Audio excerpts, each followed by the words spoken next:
कहानी एक ऐसे घर से जहां शादी का माहौल है, लेकिन टेंशन और शांति इतनी कि शादी का घर किसी जंग के मैदान जैसा दिख रहा था। अरे जैसा मर्जी डेकोरेशन कर दो, पैसों की चिंता मत करो। इतना पैसा जब लड़के वालों को दे दिया तो फूल वालों को देने में मुझे क्या दिक्कत है? अरे धीरे बोलो ना, साफ लग रहा है कि फ्रस्ट्रेटेड हो। अरे तुम तो चुप ही रहो, एक बेटी संभाल नहीं पाई।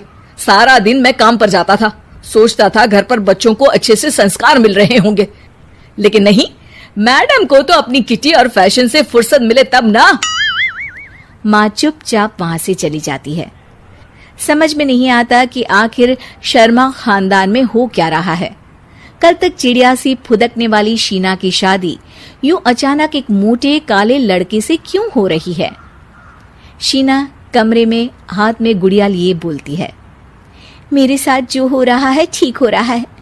तुम तो सब जानती हो, साहिल मेरे लिए भगवान है।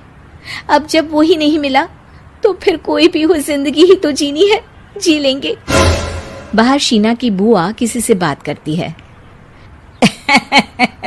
अरे मोटा नहीं, उसे तो खाते पीते घर का कहते हैं। अब ओबेरॉय का नाम भी किसी को बताने वाली बात है। उनका इकलौता लड़का तो करोड़ों की सामी तो है ही। अरे हमारी शीना बिटिया तो रानी बनेगी, रानी।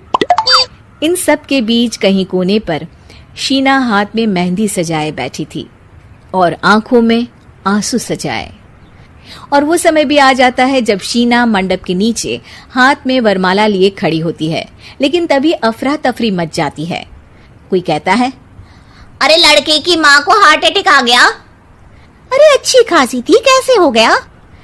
अरे कहते हैं ना, किसी किसी लड़की के पैर अच्छे नहीं होते, हो सकता है कि मनहूस है ये लड़की। शीना पास खड़ी सब सुन रही थी। फिर शीना अपने कमरे में आ जाती है। शादी ये कहकर नहीं होती कि लड़की मनहूस है।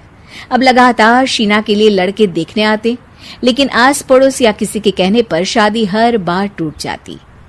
लेकिन एक दिन, अंकल, मैं काफी दिनों से आपसे मिलने की कोशिश कर रहा था, लेकिन हिम्मत नहीं हो पा रही थी। अरे बेटा, हिम्मत तो हमारी टूटी पड़ी है। वैसे कौन हो तुम? अब मेरा नाम साहिल है अंकल। मैं शीना से प्यार करता हूँ और उसी से शादी करना चाहता हूँ। अरे अब तो किस जात के हो ये भी मायने नहीं रखता। बेटा, मेरी बेटी मनहूस है। ये सब कहते हैं कि इसीलिए उसकी शादी नहीं हो पा रही। अगर तुम शादी करने को तैयार हो तो ठीक है। शीना की शादी साहिल से हो जाती है। अगले दिन साहिल की माँ का देहांत हो जाता है और एक बार फिर लोग शीना को अपशकुनी कहने लगते हैं। अरे खा गई दीदी को ये। अरे क्या जरूरत थी साहिल किसी मनहूस को घर लाने की? पर बुआ, माँ की तो तबीयत पिछले कई साल से खराब थी। डॉक्टर्स ने जवाब दे दिया था। क्या पता ये भी उनका सौभाग्य हो कि वो बहू का मुंह देख पाई। अरे बहू का मुंह देख पाई, या ये कह लो कि बहू का मुंह देखते ही स्वर्ग लोक सिधार गई। खैर, हमें क्या, घर तुम्हारा है, हम तो चले। अब शीना को खुद पर ही शक होने लगता है कि कहीं सच में वो अपशकुनी तो नहीं। साहिल, हम दोनों की शादी नहीं हुई होती तो अच्छा था। देखो ना, कैसे पहले मेरी शादी टूटती थी और अब तुम्हारी माँ भी। अरे ऐसा कुछ नहीं होता शीना, अपशकुनी वगैरह कुछ नहीं होता। ये सब तो ईश्वर के खेल हैं। वो शादी तुम्हारी इसलिए टूट गई क्योंकि तुमको मेरी पत्नी बनाना था, और माँ का जाना तो तय था। वो काफी बुजुर्ग थी, साथ ही एक ऐसी बीमारी से जूझ रही थी जिसमें डॉक्टर्स भी उन्हें नहीं बचा पाते। शीना साहिल की बात सुनकर तसल्ली कर लेती है और वहां से चली जाती है। अगले दिन, शीना, अरे ओ शीना। क्या हुआ? उफ, कहीं फिर मेरी वजह से कोई नुकसान?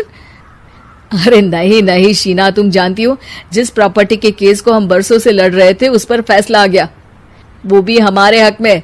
अब हम करोड़पति हो गए शीना। शीना शांत रहती है। अरे क्या हुआ? करोड़ पत्नी बनकर तुमको खुशी नहीं हुई? शीना की आंखों में पानी आ जाता है। चलिए जी, कुछ तो अच्छा हुआ मेरी जिंदगी में आकर आपके साथ। साहिल शीना को गले लगाकर कहता है, मेरी नई नौकरी भी तुम्हारे ही आने से लगी। ये प्रॉपर्टी का केस जीता। सब कुछ तो तुम्हारे आने के बाद ही हुआ, फिर तुम मनहूस कैसे?